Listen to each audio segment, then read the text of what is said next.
Hey guys, it's Adam. Welcome to Do You Watch Anime, a show where I sit down with a guest every week and ask them, Do you watch anime? And we go from there. And today, joining me is voice actor in such anime as Tying the Knot with a Nagame Sister, No Longer Allowed in Another World, and Twilight Out of Focus. Branden Loera, how are you today? Good. How are you? Good. So, do you watch anime? There's text behind that good, I know. Yeah.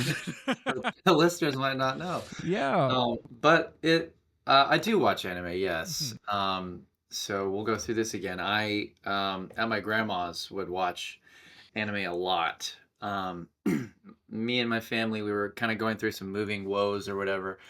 And so I think it was when I was like 6 or 7 or so.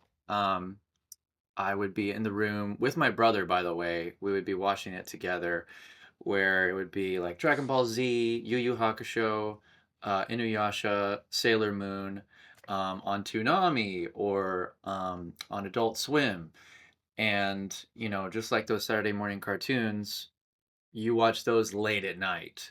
Like, Yeah. you, I know you see memes about it, but on Instagram you'll see like, oh, Inuyasha's theme song waking me up at 3 in the morning or whatever. Yeah. That's it was very accurate, and I remember doing that a lot. But yeah, I loved watching those shows as a kid, and they they were really entertaining. They've been with me for a really long time. And it felt like I was kind of like getting away with something bad and naughty or whatever because we'd have to stay up late to Mhm. do it. And so every time we're over there and going to sleep at like 2 in the morning for a little kid, is Mhm. a big no-no. So oftentimes my grandma or my parents would come in to make sure that we're asleep, and we would have to, like, when people are like playing the Game Boy underneath Yeah. the bed or whatever. um so yeah, it was just a constant chase of like cat and mouse trying to figure out like how long can we watch this before we get caught type thing. Yeah. But yeah, they had a big, I don't know, they have a big hold on my life. Mhm. um yeah. Yeah. I love that. Yeah. I luckily in Canada, Dragon Ball Z was on at like 8 p.m. Oh, So nice. I could like watch it whenever. So I was like, heck yeah. That was like the number one. Like it was I had to hit that. I think it was 8:30 actually. It was Dragon Ball Z and then it was Inuyasha, and I hated Inuyasha because I just wanted to watch more Dragon Ball Z because I was teenage. Jeez, I was like a 10-year-old boy. Yeah. I was like, just give me more Dragon Ball. I don't want to. Why does this have an adult warning? But That's Dragon that's Ball. true. I don't remember a whole lot Hmm. about Inuyasha besides like, oh man, people are gonna hate me for this, but I like, there's a brother or there's a like a best friend of his that has like these monster powers or whatever, and then he himself like turns in or transforms into Hmm. some sort of white beast, I believe, Yep. as the season goes on. But I don't know what it's about. Is it like Naruto? Is it a demon thing? Is it like a god thing? I don't know. But if I'm being honest with you, I've fallen asleep on Yu Yu Hakusho and Inuyasha more times than I can count. And Hmm. that should have been on Dragon Ball when they had the most filler out of any of the shows at the time. Yep. Yep. So yeah, I was like, I mean, you can't watch that back. Like, you can't be like, oh, I'm just gonna rewatch this for No. like nostalgia's sake. Absolutely not. You can't No. do it because there'll be like Goku and Cell just for freaking 20 episodes just looking at each other. And Yeah. you're like, okay, how many episodes am I skipping to get to the actual thing, you Yeah. know? Yeah. Well, that's Um, why like Dragon Ball Kai, I suggest more if they want to get into like the Dragon Ball kind of universe mm, and like watch Dragon Ball Z, because I'm just like it's simpler, it's like a brotherhood. It's less time. Um one of my friends who's like a huge Dragon Ball nerd, was like, yeah, I'm getting my girlfriend to watch it, blah blah blah, and I was like, don't do that. Don't do that. That is 600 episodes of time wasted. Um, just So I watch don't mean to Kai. put you on the spot, Yeah. but when was Kai out? Because I don't remember watching that. I think Kai. Let me take a look because I want to say it was like 2010s, maybe. Okay, Dragon yeah, Ball because Kai. it was just Z for me, and that was Yeah, it. Dragon Ball Kai. Let's see. It was 2009. Yeah, Oh wow, you're really yeah, close. yeah. So they reanimated it and kind of made it simpler without all the screaming and filler. Um, Oh, okay. So it was like a reimagining of the original. yeah, yeah, Okay, okay. exactly. Yeah, Oh, and nice. which is much more digestible. It's better animation, obviously. It's kind of the voice acting's better in my opinion. Oh, I Yeah, love that. yeah, yeah. It's so good.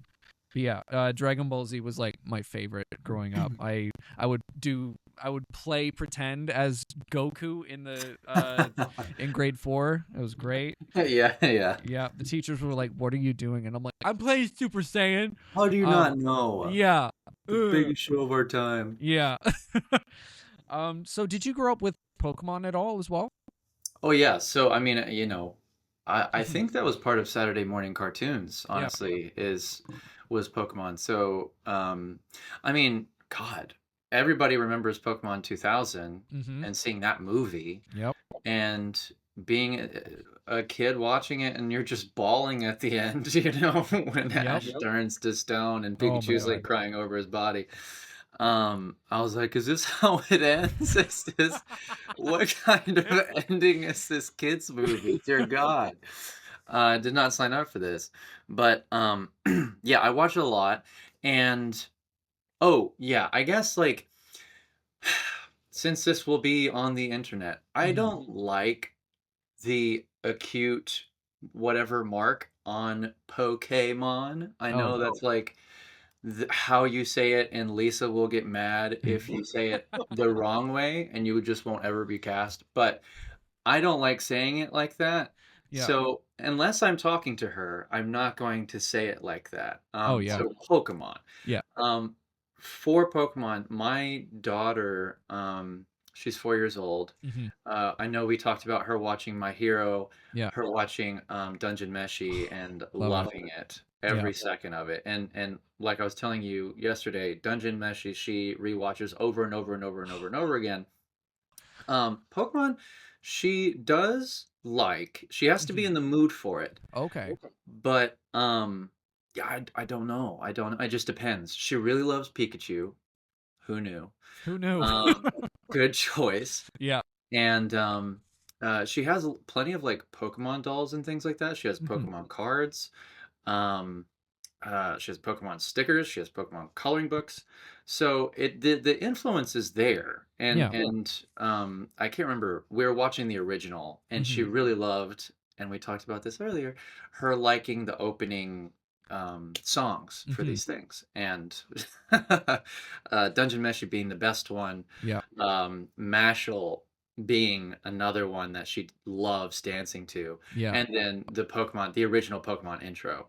So good. Um, so yeah, I don't watch it a lot right now, but Mhm. I I just because I have such a huge backlog of anime that I have to watch on Crunchyroll.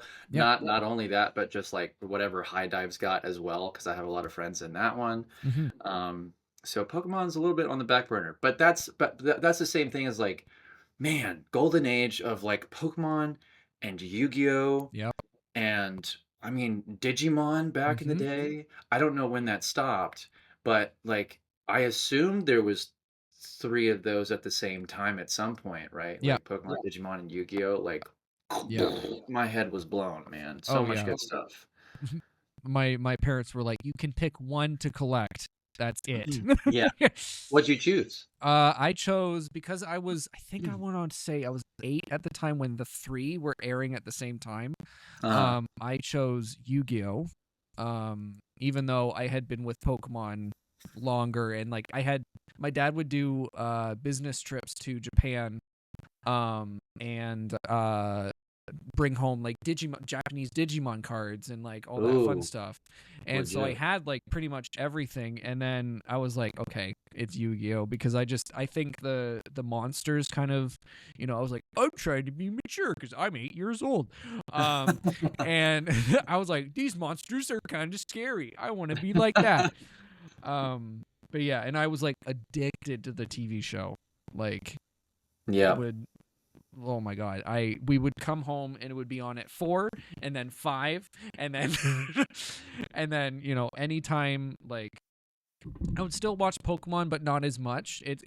Pokemon for me kind of just went like in waves, where I'm like, ooh, I Yeah. really like it, or like, ooh, I'm just not paying attention right Yeah. It's now. like Like, meh. yeah, like there was like a whole batch of like games that came out that I was just like, I don't know. My partner would be like, yeah, this game, blah blah blah. I was like, I have no idea what you're talking about. We can Um, go off on a tangent about yeah, that. So yeah. like I I stopped. I listen, I played Violet. No, wait. I didn't play Violet. I played X and Y. I Yep. played Sun and Moon. What's after that? What are the Uh what was the one? Was oh, it was it the British one?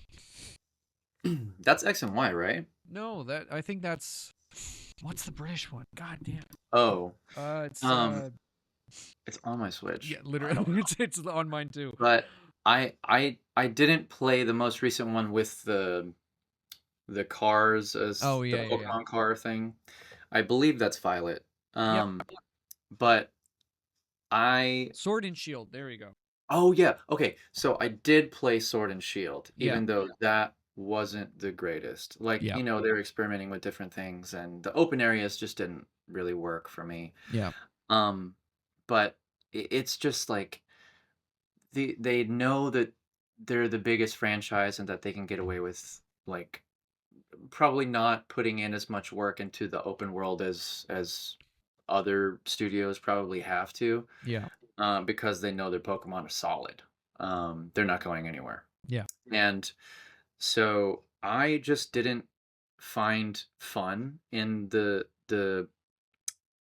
more recent games that I played.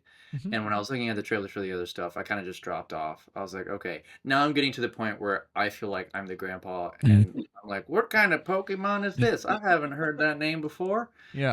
And I guess it's just not my thing, with the games. Like if I saw like with the Z thing coming out, Hmm. potentially, because that seems like it might be good. It's going back to like Mega Evolutions and things like that, and I loved Mega Evolutions so much. Yeah.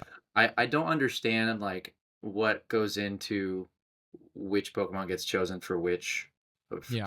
like to get that, but whatever. But I had a bunch of Pokemon cards. Hmm. No one knew the rules Nope. when we were little. We're like, what are these energy things for? Oh, they're toilet paper or they're trash. And then you're like, here's the actual cards that matter. Yeah. There's these little symbols for the attacks, but I don't know what these are for. And obviously, like when you're in intermediate or junior high or whatever, they're like, "Oh, you're still playing Pokemon? We're playing Yu-Gi-Oh now." And I Yeah. was like, "Man, I gotta get on that train." And I watched the show, and the cards, the monsters look awesome, and it was just the cards were more digestible, and the rules made more sense. Hmm. Like the just that any layman can figure it out, pick it up, and play it easily. Yeah. Like you wouldn't be good, but you would know how to play. Yeah. And I even had, whenever they had the Oh. battle discs or Oh whatever, man. it was so cool. So like, it starts off with the two segmented pieces and the circle in the middle, and then Yeah. you like do this movement and it comes together, and then it has the little slots for the magic and trap cards. Yeah. Like, man, this is the epitome of toys Yeah. right here. This makes me feel so badass. I feel like Kaiba. It's like, Yeah. oh, you're a third-rate duelist, Joey Wheeler. Yeah. What one of the kids in like my area had that, and we were like, this is the coolest goddamn thing I've ever seen. And we were like so jealous, and like, Can I be your friend? And yeah, so- literally, it's like, bro, can I try? Yeah, I always ask my parents for that, and they're like, no, No. we But can get you mom, the little packs, but no. it's like 15, $20. It wasn't that much. Yeah, I was like, it's so affordable. I'll do it myself. Let me mow the lawn one yeah, time and I'll get it, okay? Jeez. yeah. What I used to do, I whenever I bring this up, everyone's like, what the hell?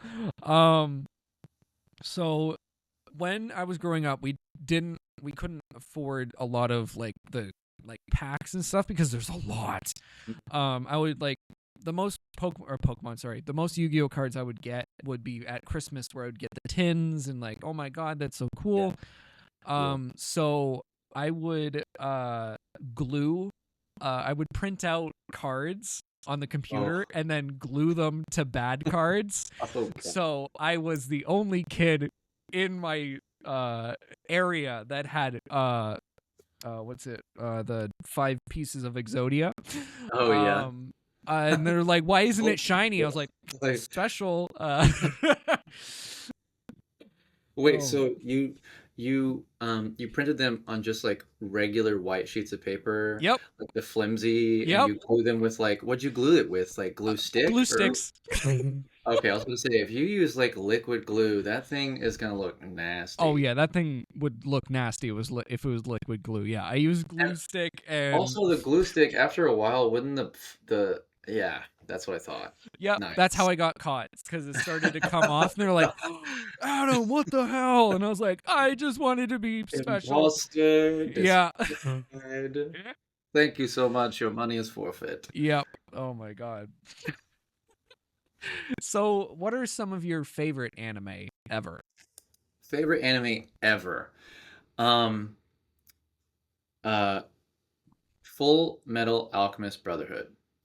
Brotherhood specifically, Mhm. because we watched the original and the pacing didn't make sense. Yeah. And also it's I don't know what that thing is called, where it's like Mandela effect or whatever, or God, when everybody believes something happened but didn't happen, Yeah. and now I'm kind of getting that feeling now because I don't remember what the original ending was, but in my head, from way back when, it was like they go into, like, spoilers for anybody who hasn't seen the original, but like going through the portal, like Yeah. I don't know what it's called, but that big black door, this like stone door, Yeah. and there it was like this white plane, astral plane or something, and then they go into this door, and then they go through, and it's another world. It's a parallel dimension where they have an exact copy of everybody else, but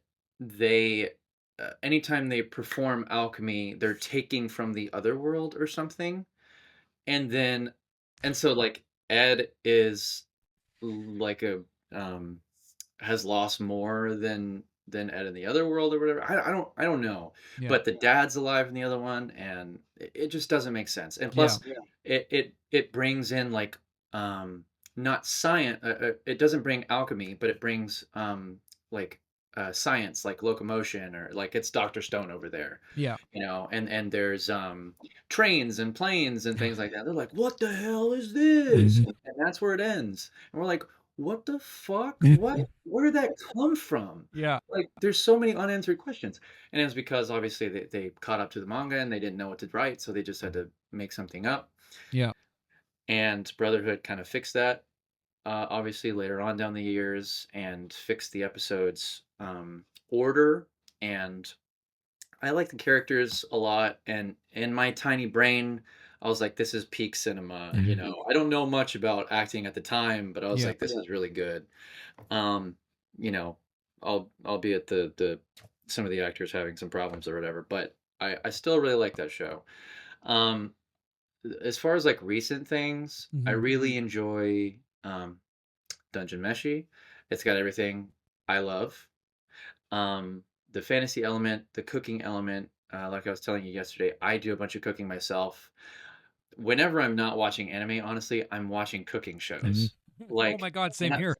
I hate that they're called reality TV. Yeah. It's not. No. It's competition TV. Yeah. And it's like making this beautiful food that is art, and then they're judging it, they're eating it. I get so much pleasure out of watching that, Yeah. and like getting ideas from that, and it's like, oh yeah, I can make that, I can do this, I can do that. And even if I can't, like I suck at baking. It's a science that I don't understand, Same because here. if you put in like 1 gram more Yeah. of sugar or baking soda or baking powder, it just goes to shit. Yeah. And then it's like cake is no longer a cake, it's now a puddle of cream. You're welcome. Yeah. And I was like, no, I don't like that. So with cooking, you can experiment. And my family is Mexican, so like we really love flavors and things Hmm. like that, like spices. So we go ham on that. We love salt. And yeah, so anyway, I love that show. Frieren, like we talked about. Yep. So good. Love, love, love. And for you guys who have not watched Frieren, and just like watch the first episode and it's like, what is this? Like, this is bullshit. There's nothing happening. I mean, here's the thing. Defending authors and things like that, and their process, and like how do we know what they're thinking?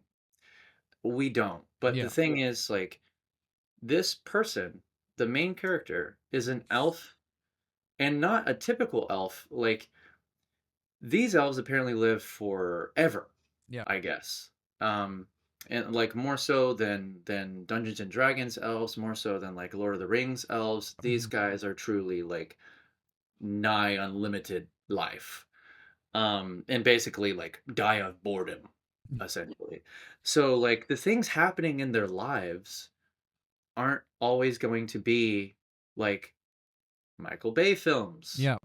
I mean, it's not going to be action, action, action all the time, Hmm. but and the episodes reflect that, but it's still gripping every episode. Like it doesn't matter whether they're flinging wands or flinging swords or explosions happening or blood spraying. You don't need that. Like the writing.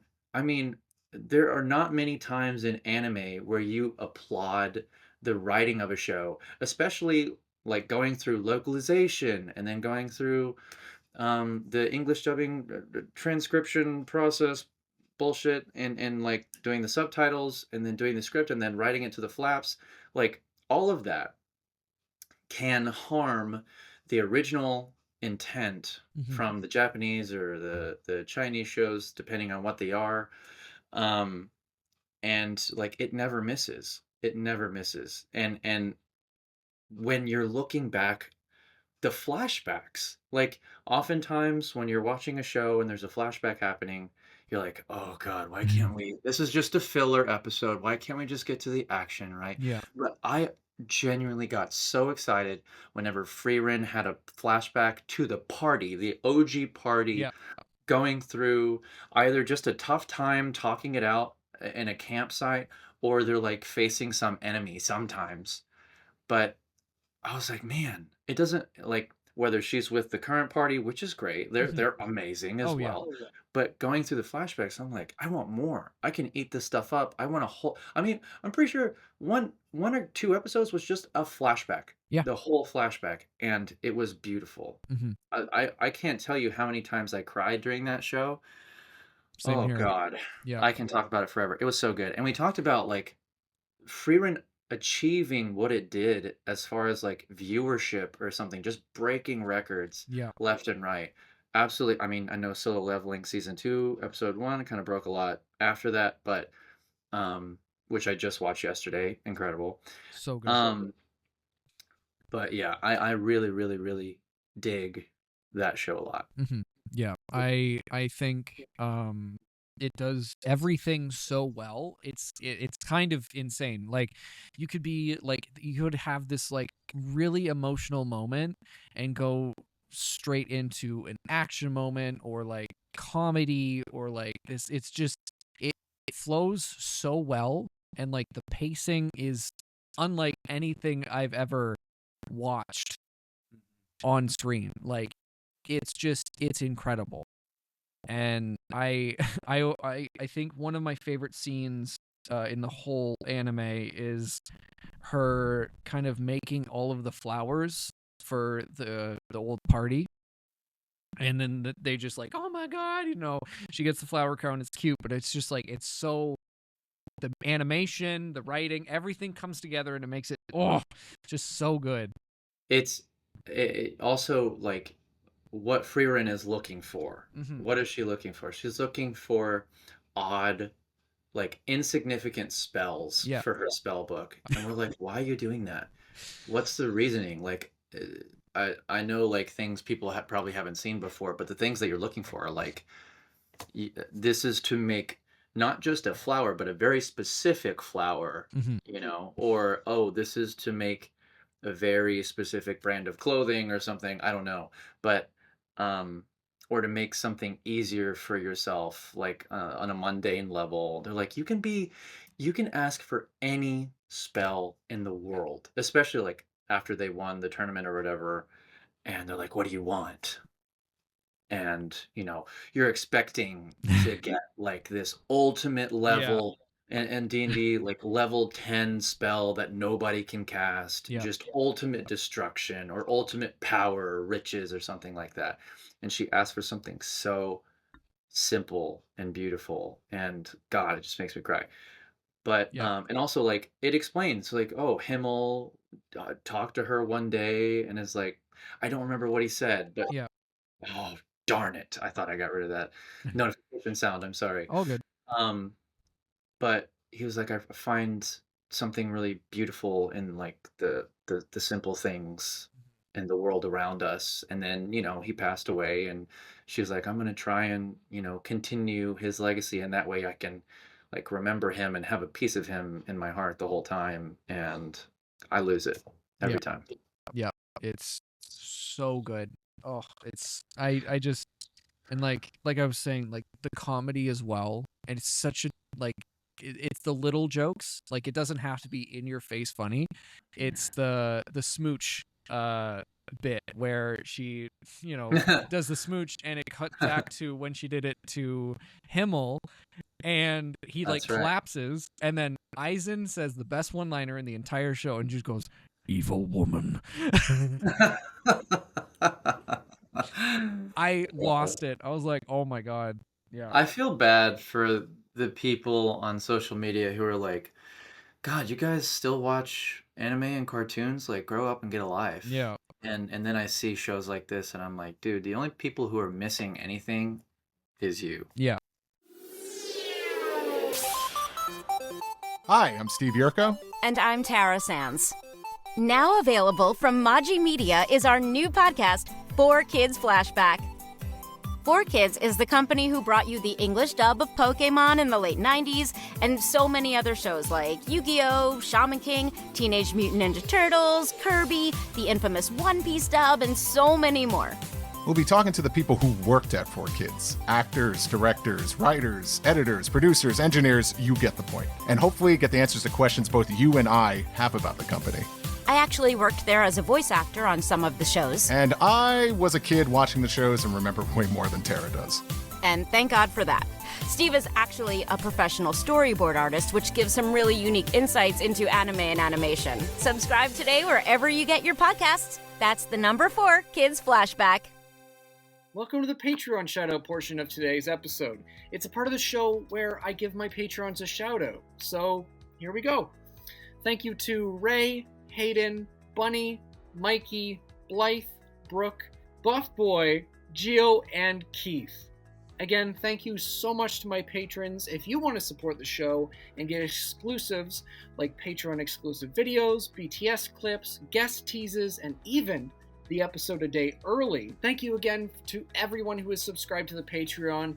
It really helps the show keep going, and if you'd like to subscribe, the link will be down the description below. Hey guys, I just want to take a break from the episode and talk to you guys about a incredible convention debuting this year. OzokuCon runs from August 29th to 31st and is located in Port Huron, Michigan. Meet Griffin Burns, John Gramillion, Walter Jones, Nia Marino, and Caleb Young. Plus, many more, as well as some friends of the podcast like Ben Stegmeyer and Mauricio T. Segura. This convention is going to be jam-packed with some amazing panels, a nearly 24-hour arcade courtesy of Classics and Wadoka, and gaming tournaments running all weekend long thanks to Grand Finals Entertainment. Plus, Friday and Saturday nights, there are going to be some great events happening, like a live production of Rocky Horror Picture Show on Friday and a rave on Saturday. So to learn more, grab your tickets at ozokukon.com. And I hope to see you there. Now, back to the episode. Exactly. Ridiculous. Goodness. So Anyway, welcome to the Frieren podcast. yeah, you welcome guys. to the Frieren podcast. So moving on to characters you voice. You voice Udio in Tying the Knot with an Agame sister. Mm-hmm. So for a harem, how is it getting to voice such a layered protagonist? Because in harem anime, we don't get that a lot. Yeah, it's true.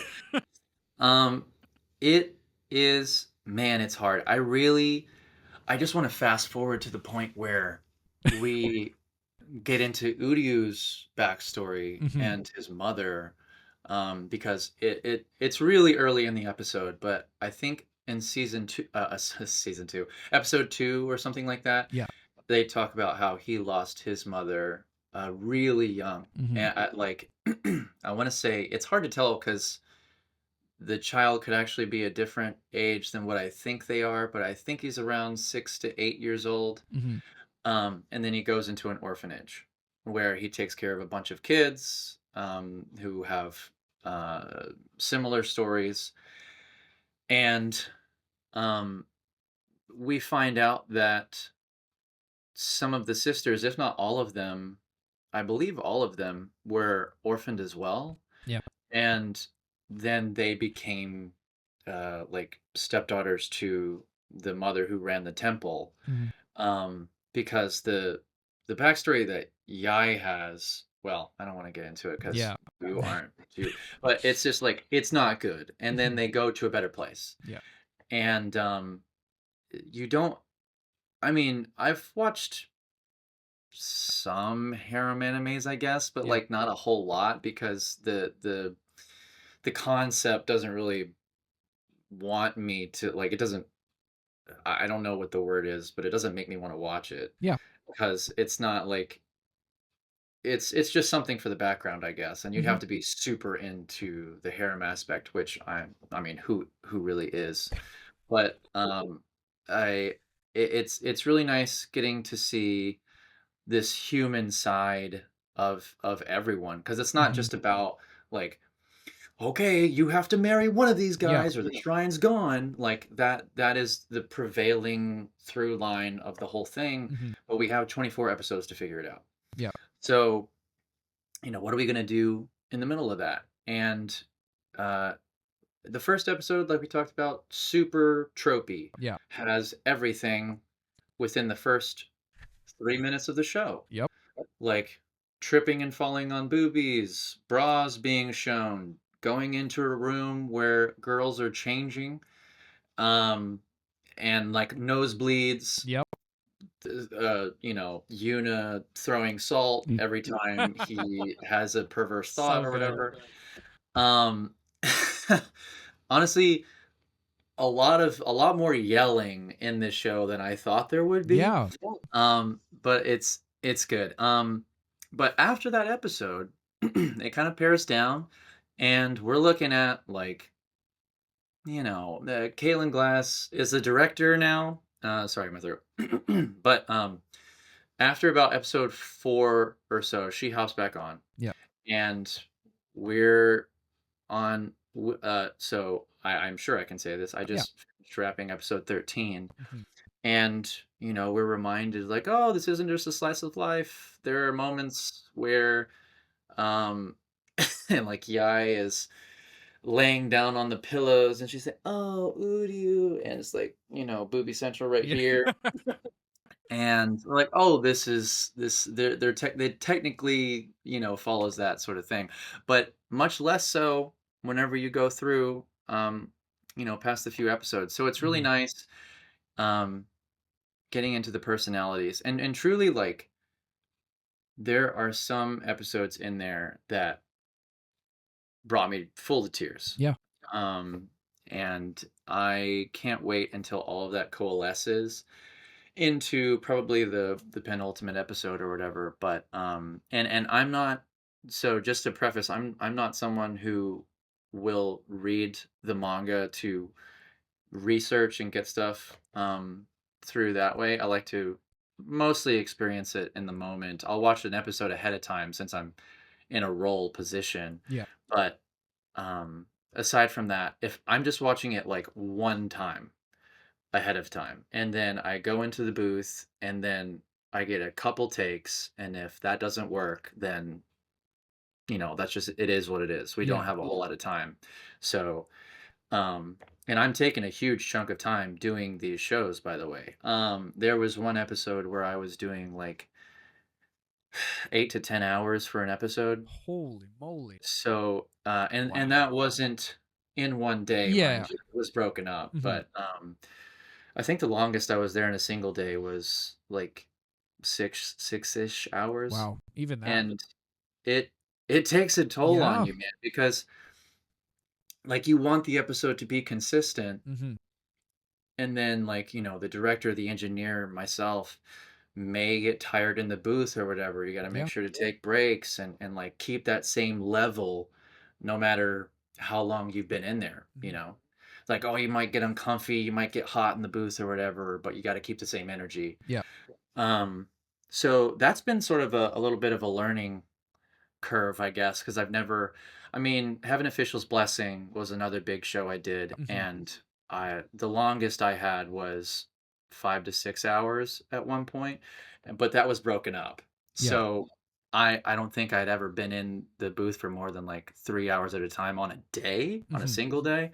So it definitely tests your stamina and your endurance, but it is so much fun. And as far as like the first lead that I get to do, it's 24 episodes. Not, and it's a harem, but like there's so much more to it. Yeah. And I know it's like easy for me to say, there's so much more to this harem. Try this harem out, because there's also a story that you might like Yeah. that's really cool, and like advancing character plot and things. But maybe that's easy for me to say just because I'm the lead in the show. But there are plenty of people, my friends, who don't like the show, like don't like that type of show, Yeah. that gave it a chance because I'm in it, and they're like, this is actually like really cute. Yeah.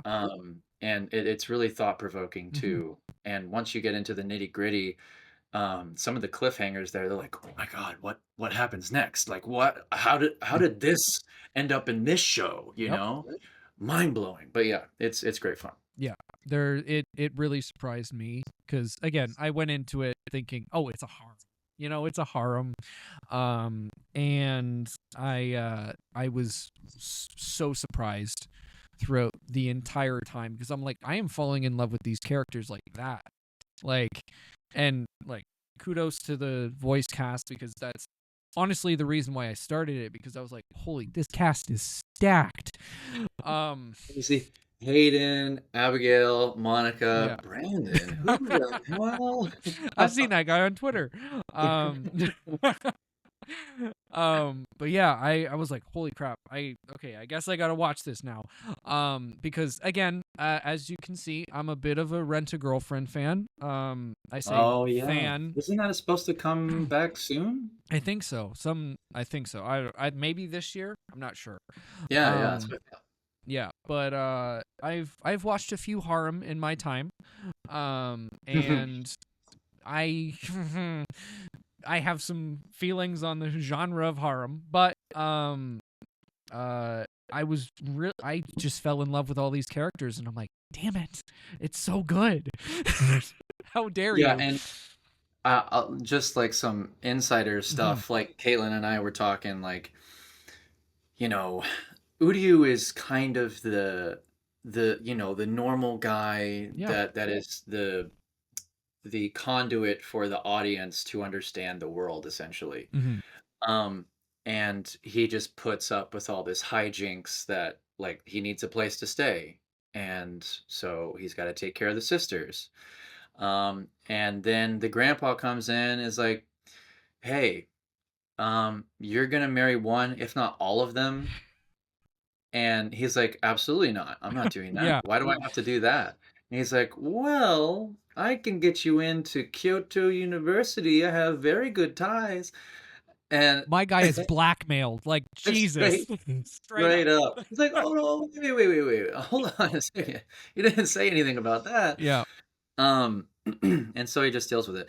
But a lot of times we have to inject a little bit of personality into him Yeah. because oftentimes and just that's just how the manga was. Like he's usually just a straight-laced guy who's kind of like a sarcastic asshole to some of like most of the things that they say, Yeah. with some, like, there's some sprinkling of moments where he's nice to them, but especially in the beginning he's straight up an asshole. Oh, yeah.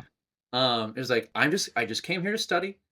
I just want to go to med school. Yeah. Everybody fuck off and leave me alone. Yeah. I just want my room. That's it. And you guys are wasting my time. And obviously it has grown past that, but there are still moments when we're like, okay, so this is a pretty cut and dry line. And sometimes the J will be like straight-laced or like super upset. But if there's a way that we can get away with like adding a little bit of color in there and, just making it like a real conversation with like many different dynamics of not just being like this cut and dry monotone guy Yeah. who's just looking for one single thing, Mhm. has been a bit of a challenge, but hopefully, by the sounds of what you're saying, it is like most of the characters are enjoyable. So Yeah. yeah. Yeah. I have been enjoying it so much. It's so good. I love my romance, and this is Thank you. Yep. So, what was your reaction to landing a lead role in an anime? Man, so yeah, I was with a group. We're just at an outing or whatever. I was at somebody's house, and there's a bunch of voice actors, and I had never done this before, but some of them like to do like a fantasy draft, sort of like football, where they go through the season, they put the new shows up, and then they have the character and they have a list of blank spaces, and they're like, who are the potential people for this? Yeah. And of course, like the amount of people in their casting pool are, and Crunchyroll's roster is like 2,000 plus. Yeah. And like we're just deciding between like 20 people that Yeah. we know. And so oftentimes it's wrong. Yeah. It was my first time doing it, but we got to that show, Tying the Knot, and they're like, who is this blonde haired dude gonna be? And I was like, dude, me, duh. And they're like, we already have you down for so many other things. Let's find somebody else for it, right? I was like, oh, fine. And I get the email from Crunchy, and they're like, hey, we want you to be Uryu in Tying the Knot. We don't know how much, like, they have a thing that they say where it's like, we don't know how often this character will show up, but here's the dates that you need to, like, uh, uh, whatever, clear out. Yeah. And I was like, okay, hell yeah, awesome. I get a role, sweet. I go and look at the first episode. The first episode's out. I'm like, okay. Uryu isn't mentioned. The name isn't mentioned in the episode until further down. Yeah. So I was like, okay, I could be that blonde guy. I wonder how long he's in the episode for. Is this like a side character or something?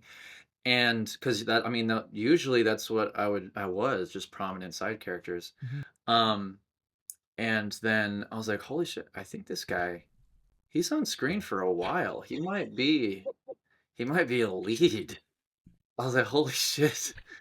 Are they sure? I was like, yeah, the voice is kind of like I can do it, but I was like, man, I figured they would have gone with like, I don't know, Aaron Campbell or something like that. And lo and behold, I was like, "Oh my god." I think and well, here's the thing, I don't think it actually said the name of the first episode, so I actually had to look it up Oh my god. on the Wikipedia or Yeah. something, and then I saw, like, the fandom thing, and it said, "This guy's name is Udio Kamihante." I was like, "Holy shit." Um, I couldn't believe I called, like, you're not supposed to call people, but I called, like, immediate family, I called my brother, and I was like, "You ain't gonna believe this shit." Like, oh my god. Yeah. And, I was very, very excited. Hmm. Um, yeah, it blew me away. Um, I didn't, cause I had some friends who were, on your team, and they're like, "Oh, this year is gonna be your year, Brandon. It's gonna be your year." I'm like, "Oh, okay, calm down. Just, like, chill out. I'm cool if I get like some sparse bits in there every now and then, but Yeah. I'm very like realistic, pragmatic, logical. Don't like to get my hopes up. Yeah. And they're like, "See, I told you, you stupid bitch, you're gonna get elite." Like, okay, you're right. Goddamn. But yeah, that's how it went. Oh, I love that. I kind of reminds me of when Ryan Negron booked All for One. We were Yes. supposed to we were supposed to That man is on fire. I know, it's insane. We were supposed to record like the week before it got announced, and he's like, "Can we push it? Cause I kind of have like a little thing." And I was like, I want to "Okay." talk about Yeah, something. I was like, "Okay, that's cool." And he's like, "I think you're Sure. really gonna like it." And so my partner and I are like thinking, like, what could it be? It could be this show. It could be this show. And then on the Saturday, I got in like the episode came out and it got announced, and I was like, "Holy mother of God! Yeah. That's my favorite anime." Like, Huge. huge. Like, I was like, I literally messaged him. I was like, "Bro, what the fuck?" Like, He went from what was it? Oh god, not Scarlet Nexus. That is a game. Red Moulin Rouge. Metallic No. Rouge, that's Metallic it. Rouge. Yeah. I found it. Yeah. There we go. Metallic Rouge. All these with Mike McFarlane. Yeah. Metallic Rouge then goes to My Hero. Yeah. Then goes, or sorry, no. Metallic Rouge, God's Games. Yep. Getting a lead in that. And then going to One Piece again. Yep. And then My Hero. Like, dude just doesn't miss. No. And now he's in Zenshu. Yeah. And that's gonna be like one of the biggest isekais of this season. Oh yeah, for easily. sure. That have you seen the first episode? I've seen probably 5 clips. Yeah. Each like 2 minutes long. So most of the episode, I guess. Yeah. But I've had some problems with like renewing my thing. But God, I was talking to Derek, Yeah. actually, Derek Snow, who Mhm. plays the little robot, Yeah. and also Ego in Blue Lock, who we just wrapped the season 2 of that. Mhm. But I was like, so there's a little bit of an accent in there. Like, what happened with that? Like, did you suggest it? Did Emily suggest it? Mhm. How did y'all come about that? And he was like, "Oh, I was doing my voices or whatever. We were finding the character, and then he was like, what if I tried some accents?" And Yeah. Emily's like, "I don't hate it. Maybe a little British in there. Yeah, put it in there." And I was like, "Oh my god, I love that. Y'all are like finding it as you go, Yeah. and like you're experimenting, which usually we don't really get a ton of time to do." So I'm super excited to watch that one. Yeah, it's like straight up like my jaw was on the floor the entire time. Like the animation is literally one of the most beautiful things I have ever seen. Like, oh my god. And Like, does Maddie Morris's character, like, the hair just stay there the entire not time? the entire time, I will say that. Okay. I was It worried was as on well. I every was like, clip. yeah, I was worried as well. I was like, okay, when are we gonna see their face? It's like, this isn't practical at all. Yeah, I was like, hello. And then It's great for Maddie, though, because, like, no flaps. Yeah. Like, who cares? Just say Exactly. whatever you want, and the timing will work out. Yeah. God. But yeah, it was that's oh my god, so good. So good. Moving on to another isekai, no longer allowed in another world. So good. One of the funniest anime to come out last year. Straight That's up. great. I don't think of it as like a funny thing, especially with the episodes I was in. I mean, yeah. I mean, valid. But I mean, yeah, with what was his name? Sensei or Senshi or he the dryness Mhm. and just like it was such a abnormal thing. It went against every norm that the isekai genre usually goes in, Yeah. which made it so impactful and Mhm. riveting to watch. And I like I was watching the show even before I got that role, Yeah. and I was like, man, the animation is fantastic. Yep. Like these character, not just the animation, but the character designs themselves. Mhm. I was like, even if this is like your only character that you get in a show, you could probably go to cons with this. Like I was like the I don't remember their names. I'm sorry, but All like good. Rachel's character with the cat, the black Yeah. cat. I was like, what a design. Mhm. And the lady with the blonde hair, who I'm like, be a good girl, you Oh, know. yeah. The elf. Yeah. That design's beautiful. Like everything, Mhm. everything. The whole coffin thing that they kept the whole So entire good. time. I was like, give us some damn wheels, man. Yeah. Give us some wheels. And it happened like after my episode, Yeah. but I was like, holy shit, this is so good. I Yeah. love the show. Yeah. How does it feel to play such an awful person? Man, Jerry, he's like, yeah, we got a good character for you. It's gonna be a little meaty. You're gonna be a villain. Don't lay it on too thick in the beginning. Yeah. I know it's gonna be hard because the stuff that he says is very blatant. Yep. And I tell you, we got done recording at the very end where I'm just like, such a naughty girl. And it blacks out, Yep. and then it says that line, be a good girl. And Manny, who was the engineer at the time, and Jerry, they're like, oh, no. He don't like that at all. And they're like, we're keeping it. It's disgusting. Yeah. And it's like dripping Oh, with venom, yeah. and we love it. But like that's how you know it's good when we have that reaction. And I Yeah. was like, oh yes, give me more, give me more. But yeah, like, and then my I don't know the guy who played my cohort, Yeah. the rapper Yeah. guy, kind of random, but I enjoyed that sort of relationship. Mhm. And then in the next episode, because it was a 2-episode arc, he was like, I'm only in here for the money. This has gotten a little too hard. Screw you. And just hauls ass out. Yep. But also that last episode that I was in was so pivotal to the story, Mhm. because then we find out that the main character actually does have a power Yep. in this world, and it's being able to transport my ass out of here, and get rid of like the what do you call the corrupt heroes Mhm. of this world Yeah. back home. And getting through my backstory in there as well, which was just being bullied as a kid, Yeah. and trying to it's like what do you do with power when you're born into another world? And lo and behold, I just become one of those bullies myself.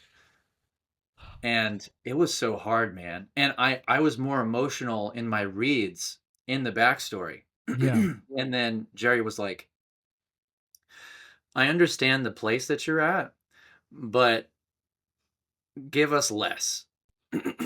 Because what was his reasoning? I don't know, but it was just like, you're feeling this yourself, Yeah. Branden. What Suzuki is feeling right now, just dial it down just a little bit. Yeah. And so it got to me. I mean, I was bullied as a kid. I like legit beaten up. Yep. I was in choir. I had braces. I just I was wearing this jacket that was like an Abercrombie jacket that was very loud. And like, why was I wearing it? I don't know. My fashion choices back then didn't make a lick of sense. But it was this bright blue jacket with white stripes going down and a huge Abercrombie and then like a red collar. And I would wear that all the time. And I just, you know, I looked like a weirdo. And I was doing theater and stuff. Mhm. And I got beat up a lot by some people in choir who were like on the football team, and they were like, "Oh, we have to take this class, but you just like it. That's weird." And then like one day I stood up for myself, and then I started in high school like working out and trying to like not go from the little tiny skinny Brandon and just like putting a little bit of muscle on. Mhm. But yeah, the story resonated with me a lot, and especially like at the end, it goes back to the real world with Suzuki, trying to find a job, and like he can barely get the words out, and oh god, I'm gonna cry. But it's like, just redemption Mhm. and learning from mistakes. Yeah. Like it's so easy for him to just be like, okay, screw the world. I've been wronged. So I'm just going to hold on to this anger. Um, but they showed that, things get better. So um, it was a complete arc Yeah. all the way through in those 2 episodes. It was great. Yeah. Oh my god. I love that. So how has your relationship with anime changed since becoming involved in voice acting? Yeah. So I already watched a lot Mhm. back then. And now it's most everything I watch besides cooking shows. Um, there's just more work involved, Mhm. and there would be more passive stuff of just being like, "Oh, I'm folding laundry. Oh, I'm like sort of watching Cowboy Bebop, but sort of not." Um, but it's just like you have to have an ear out now, Mhm. and like I'm listening for other actors, um, like ticks or their process or how they sound or how they use these reactions, and I will try and learn from them by osmosis. Mhm. um, but it just never stops, so it's not just entertainment purpose anymore, although it still is entertaining. I'm also doing it for work, so I'd say like 80% is anime, 10% is cooking shows, Mhm. and then the other 10% is like video games, Mhm. as far as like what I am taking in. Mhm. um yeah, as far as like what changed, not a whole lot, but I will say like back then I was only watching shonen stuff, whereas now you're doing more slice of life, rom-com. You're doing the harem stuff too, because guess what? The isekais, they're most of our job. Yeah. So it would only behoove me to watch that stuff so that I know exactly what kind of atmosphere they're going for, I guess. And it's a different acting style. Like screaming into a microphone, you can do that. Like as long as you support yourself and you know the technique to do that, easy enough to do. Mhm. As long as you're able to support yourself, of course. But doing a slice of life, there are acting techniques that not everybody knows. Like I came from a regular acting background, like regular, like straight plays, musicals, Shakespeare, classically trained. Yeah. And then like I get a chance to voice some stuff in One Piece. So I was doing a lot of shit. Like I know this isn't what you asked, but No. in when I started, I was doing Shakespeare, Mhm. and I have a degree in musical theater and with some opera on the side. And when I graduated, I was doing Shakespeare stuff. I was like, okay, I do love Shakespeare. It's just weird how it turned out. And then there was a lot of people in the industry who are also voice actors. Yeah. And I was like, man, that's so cool. I enjoy that. How did you do that? And some people were directors, and they were like, come into the studio for an hour. We're gonna put you through the gauntlet. One piece by yourself. Jesus. Bits. 24 like 20 something characters or something. Yeah. And if you can survive that and your voice is still okay, then you might get a contract. You might get more work. And that's exactly what happened. I was with Joel McDonald Okay. when he was still with Funimation. Mhm. And it was talk about like it's like you're in a doctor's office. That's how nervous I was. Like white walls, just like a weird smell, and very professional and officey. Mhm. Especially the old Funimation building. Like that's what it felt like. It felt like going into a warehouse turned professional like studio. And I was like, man, I feel uneasy. I feel uncomfortable because like I'm not used to this stuff. And I can't tell you how scared I was. But and that was in 2016. Oh wow. Yeah, it was 2016. And of course, I wasn't like there was some stuff in my life that made me move away from that, but Mhm. like these past 3 or 4 years, I've been going hard to the paint and basically pursuing VO for the most part. But that's how I got my start was through a referral and like proving not just like, oh, here's your golden platter, It's Yeah. like, okay, you got to back it up. You got to put food on the plate. You know what I'm saying? Mhm. So, yeah. What was the question? What? It was how did your Oh, how was relationship with anime change over time? But Yeah, so that there it works. is. Yeah, That's how it changed. that's crazy. Like just especially for characters in One Piece, like they're all insane. So Insane. like to get Over the top. Oh my god. I remember there were an army of monkeys Mhm.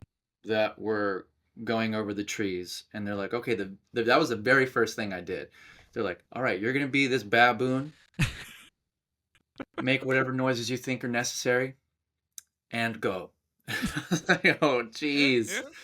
I thought I was gonna get a person at first, and they're like, nah, you get a monkey. Yeah. So I was like, okay, I'm in for a wild ride. So Yeah. Damn. I love that. So, thank you so much for being on. yeah, of course. I'm glad it worked after Yes. the 50th time of tech Yeah. issues, we got it. We got it. Oh, goodness. Where can the lovely people find you?